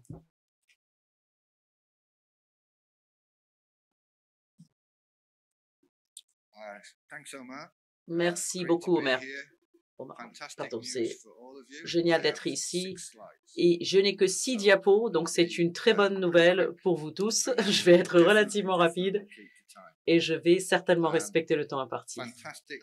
Vraiment, c'était des présentations fabuleuses et très intéressantes. Et je veux en fait suivre un peu l'argent, si vous me permettez de le faire, parce que on semble y revenir toujours. Alors, Fresnel a développé une lentille parce qu'on voulait pouvoir projeter de la lumière le plus loin possible pour faire en sorte que le monde soit l'endroit le plus sûr possible pour que les marins puissent bien arriver dans les ports. Et c'est là qu'arrive le facteur financier parce qu'il y a aussi, bien sûr, quand on a sur la promotion des phares, on veut assurer une projection de la lumière le plus loin possible. On va pouvoir mesurer quelle est cette distance. Et quand on a un bon système d'aide à la navigation maritime, les navires vont venir vers nos ports. Et c'est là qu'on a des recettes de cette visite des navires dans nos ports. Donc, pour suivre un peu l'argent, donc le fait d'essayer de projeter la lumière le plus loin possible, quelques années plus tard, on a voulu quantifier et mesurer afin de pouvoir publier. Et Émile Allard avait sa formule.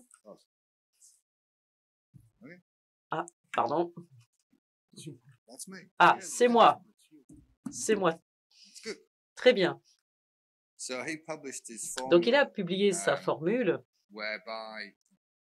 par laquelle, si on voulait calculer l'éclairement lumineux des signaux, et c'est une méthode assez complexe, on peut la résoudre par la méthode de Newton, si Newton avait raison.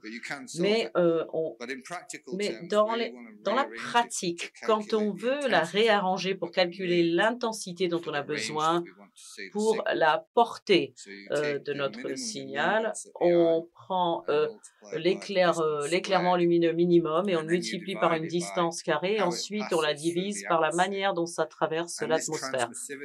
Et cette transmittance est contraste de 5% puissance d'un sur la visibilité. Bon, maintenant, exprimer tout ça dans une somme pratique.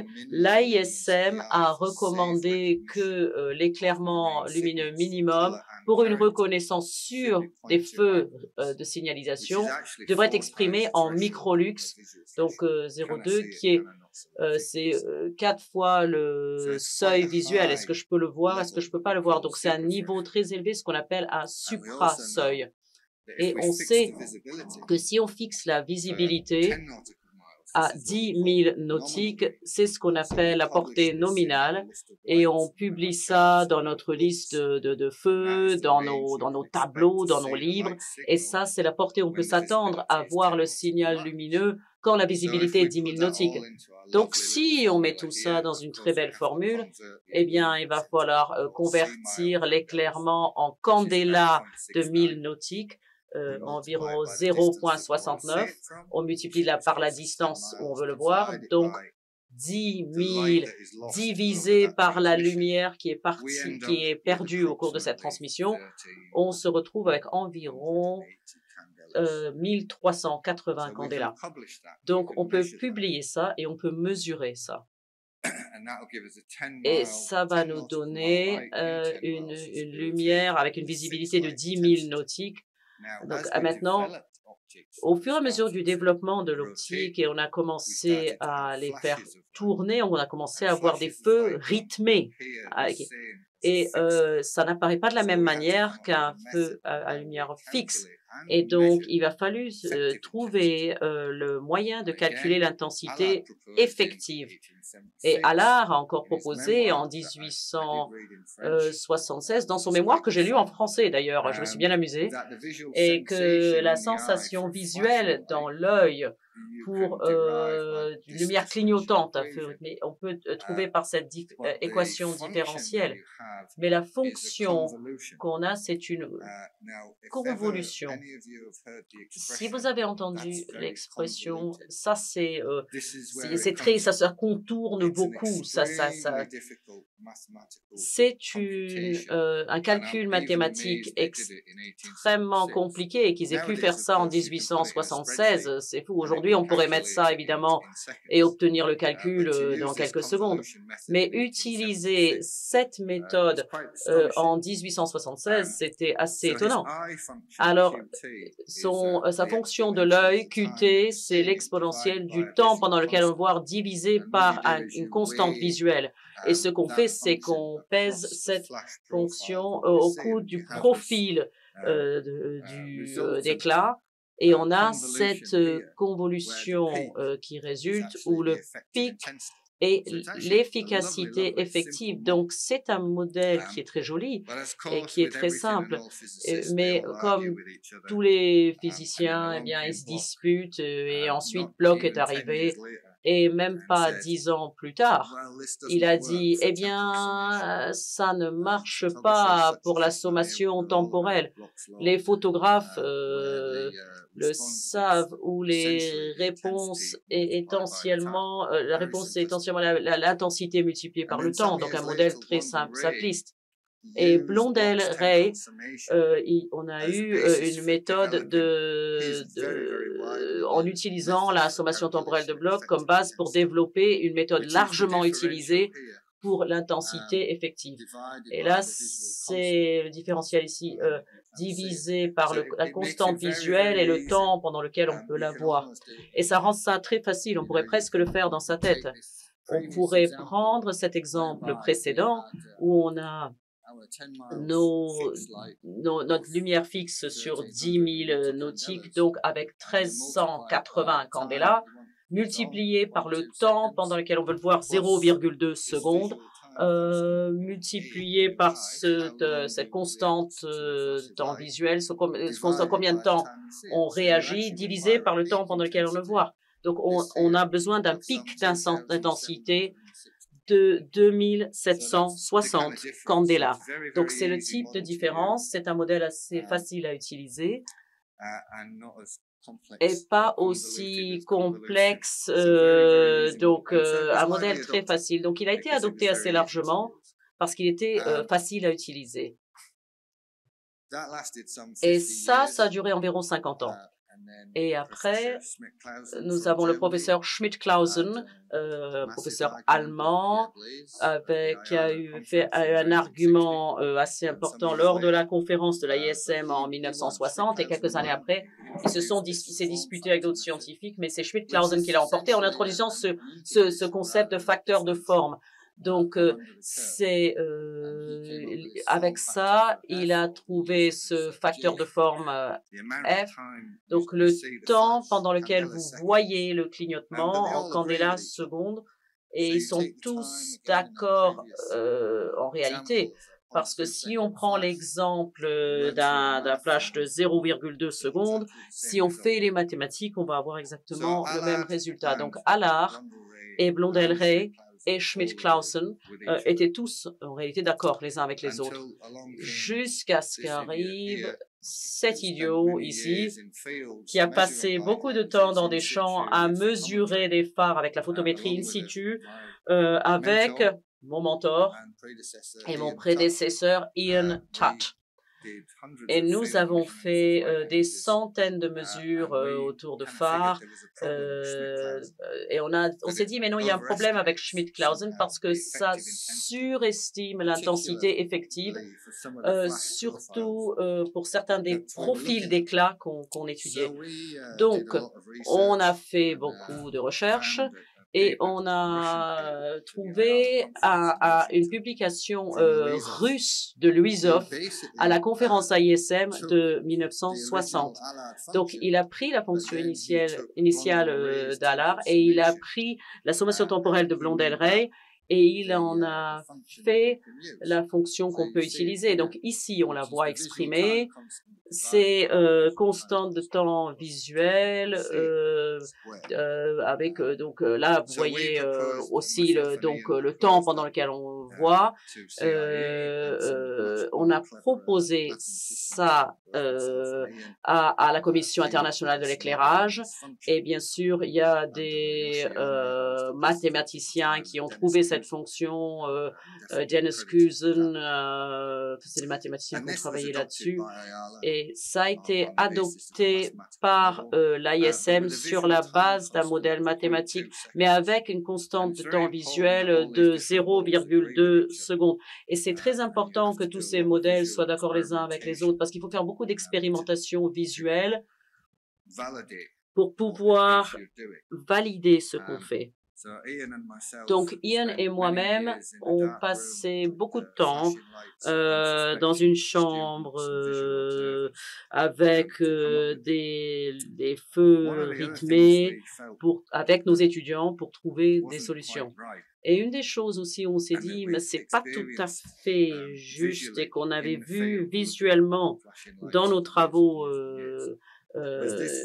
en regardant ces feux rythmés au fil de nombreuses années et cette constante de temps visuel, donc le temps que l'œil prend pour réagir à un éclat de lumière, c'est valable uniquement au seuil. Quand on parle de 0,05 microlux, est-ce que c'est là, est-ce que c'est pas là? Et quand on élève ce niveau d'éclairement dans l'œil, il n'a pas besoin d'aussi longtemps pour répondre à cet éclat de lumière. C'était ma théorie et heureusement, on a pu mener à bien des expérimentations aussi par Alwyn Williams, qui a été mon successeur à Trinity House. Et on a pu conclure qu'une valeur de 0,1 seconde pour la constante de temps visuel au super seuil allait fonctionner. Donc, on a fait toute l'expérimentation, on l'a présenté à l'ISM et maintenant, ça a été adopté. Donc, on a fait 5 ans de travail pour 100 millisecondes, c'est pas mal en fait. Dans la pratique, à quoi ça nous sert en réalité? Parce que la méthode Allard modifiée est en accord avec les autres méthodes, on peut utiliser Blondel-Ray pour faire le calcul, mais au lieu d'avoir un A de 0,2, on peut avoir 0,1. Et ça réduit du coup notre intensité, notre pic d'intensité nécessaire pour une valeur d'intensité effective. Donc, ça nous donne une réduction de 25% de l'intensité, donc pour le même résultat. Donc, du point de vue du prestataire de service ou du fabricant, une réduction de 25% dans quoi que ce soit, c'est un résultat absolument fantastique. Donc, on peut voir, on peut réduire la puissance de crête et on peut avoir et aussi le cycle de fonctionnement. Donc, mon exemple ici, c'est si on veut avoir une lumière à 5000 nautiques avec un flash toutes les 5 secondes pendant une demi-seconde. C'est ce qu'on appellerait un cycle de fonctionnement de 10%. C'est 10% tout le temps. Et alors,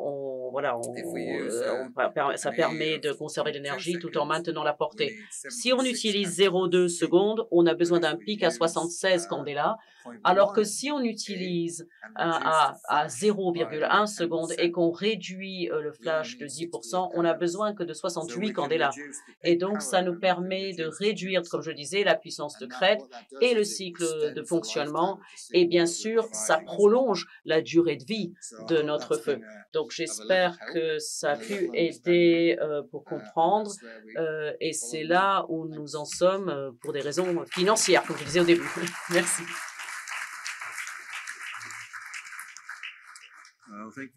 Merci beaucoup, Malcolm. Et maintenant, vous êtes millionnaire, n'est-ce pas?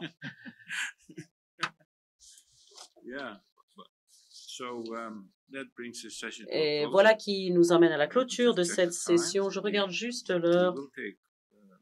On va peut-être pouvoir prendre 1 minute pour des questions, peut-être 2, s'il y a des questions. Est-ce que tout ceci était clair? J'ai une question. Est-ce que votre étude, est-ce qu'il y a une séquence pour un phare à occultation? Est-ce que ça change la manière dont on peut apprécier un phare à occultation? Un phare à occultation. Un phare à occultation. Ça veut dire qu'on a un phare qui est très lumineux et de temps en temps, on coupe la lumière. Oui, tout à fait. Comment votre loi modifiée fait évoluer la solution pour les phares à occultation? En fait, je peux essayer d'y répondre à ça.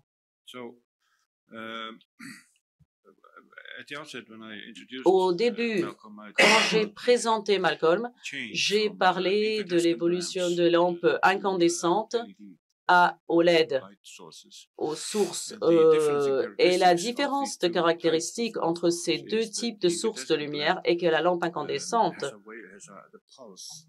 a une impulsion qui a une forme qui monte et qui baisse, et l'œil le perçoit d'une certaine manière, que ce soit 0,2 ou 0,1 en constante de temps. De l'œil vers les neurones, ça prend du temps. Alors, si la forme augmente graduellement et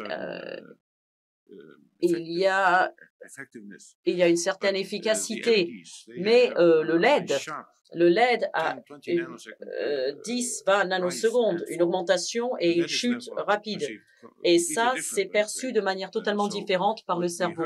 Et ce qu'on a entendu des marins qui parlaient aux prestataires, aux fournisseurs d'aide à la navigation, c'est que la lumière est beaucoup plus puissante et plus claire, plus nette. Et ça menait à l'idée en se disant on gaspille du pouvoir. La portée de la lumière est prévue pour faire 10 000 nautiques, mais en fait, on arrive à 15 000 nautiques. Et on a commencé à travailler là-dessus. Et c'était ça, en fait, le moteur de ce travail qu'a évoqué Malcolm. Donc, ça fait effectivement une différence. Okay. J'aurais voulu savoir qui vous êtes, mais on a dormi dans la même cabine, mais pas ensemble, dans la même, pas ensemble, hein, je précise, mais on aurait pu avoir une conversation magnifique hier soir. D'autres questions?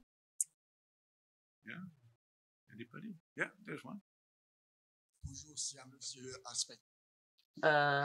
Hello. This is a question for. Ah oui, là, oui. Ah oui, ok. Oui, ok. Le livre de Anton Seininger, les photons, la balle des photons. Est-ce que l'histoire, ils ont travaillé avec vous? Non, nous avons travaillé sur le même sujet. Oui. Nous nous connaissons. Oui. Quand Anton Zeilinger qui travaillait sur les neutrons, a voulu commencer sur les photons, il a même envoyé certains de ses collaborateurs dans mon laboratoire pour apprendre les techniques. Donc nous avons travaillé sur les mêmes thèmes, mais nous n'avons pas collaboré directement. Mais je profite de votre question pour faire un peu de publicité d'avance. Je suis en train de préparer moi aussi un livre qui s'appellera Si Einstein avait su, et qui paraîtra, je pense, d'ici quelques mois, on va dire au début de 2024, aux éditions Odile Jacob. Donc j'en profite pour une petite séquence publicitaire d'avance. Merci. I told you, he's unstoppable. Je vous ai dit, il est inarrêtable. Vous pouvez me poser toutes les questions que vous voulez. Y a-t-il d'autres questions? Très bien. Alors, voilà qui nous emmène à la fin de cette session 2. Et je voudrais vraiment remercier les organisateurs pour l'opportunité d'être ici et de profiter de cette session fabuleuse, vraiment, et toutes les autres sessions aussi. Notre public qui est ici, c'est un plaisir d'être ici, d'être avec vous et de vous voir si enthousiastes et passionnés. Et bien sûr, nos intervenants remarquables. On les applaudit.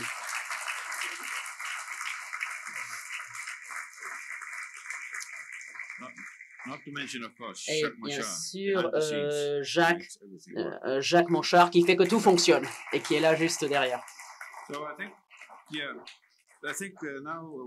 Je pense qu'on devait faire une petite pause café, mais on a déjà passé l'heure. Mais est-ce qu'on fait quand même une pause?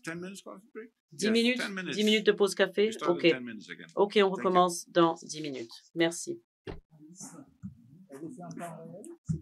Oui, excellent. Great pleasure. Thank you. Merci.